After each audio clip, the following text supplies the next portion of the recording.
we are dealing with two realities. One is this physical, solid reality that we get blue and black marks from, as he said, when we bump into it. But the information about it is given us by our senses. So that is our subjective reality. And so the two really are giving us the totality of our environment. So what is the objective physical reality? And let us look at the atom. If we magnify the atom and zero in on the electron, and now we think now we will get the answer to what physical matter is.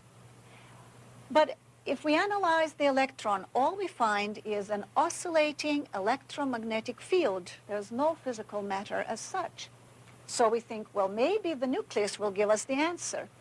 And we zero in on the nucleus, and we find that it too is only an electromagnetic oscillating field in the void, because between the nucleus and the electron and outside of them, there is nothing but void, the same void that fills in the interstellar space. And the ratio of the distance between the nucleus and the electron would be analogous to a head of a pin in the middle of this room and something rotating around it 30 feet away, and the rest is void. So what is physical matter? Ben drew an analogy between the electron and the pendulum by looking at the cross-section, as it were, of the atom and comparing it to reciprocal motion. In other words, we see the electron now on this side, now on the other side of the nucleus, which would be the pendulum motion.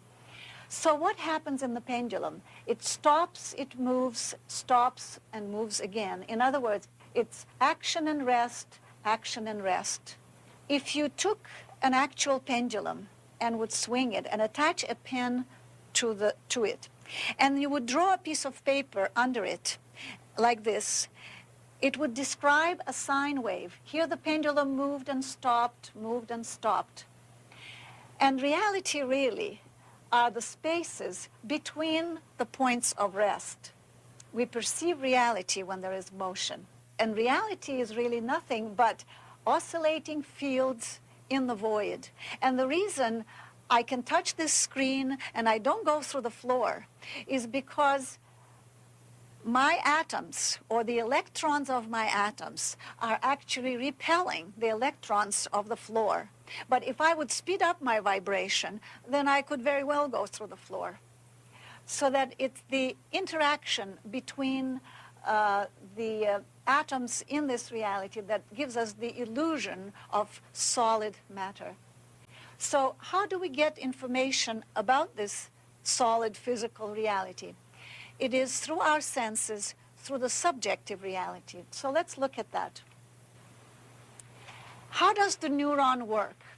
If this is a neuron, and this is the baseline when the neuron is at rest, when it's stimulated by something, and it doesn't care whether it's a loud noise or a bright light, it simply says, ouch, I'm being disturbed. So the more such spikes you have on the baseline, the more intense the stimulus. But somehow through a miracle of our physiology, our brain can construct our reality out of these spikes that simply indicate a stimulation of the nervous system. And we see beautiful flowers and animals and the sky and so forth. And as we know, our senses are very inadequate. They're very limited and imperfect. Even bees, for example, can perceive ultraviolet light, and dogs can hear the ultrasonic. So that we see reality through our senses only through a very narrow slot. And the rest is really unknown to us. And so we're looking at the physical objective reality, which is oscillating, as we saw, through another system, our subjective reality, through our nervous system, which also perceives it through action, rest, and action, and rest, and action, and rest. So one oscillating system is looking at another oscillating system, and the picture is very blurred indeed.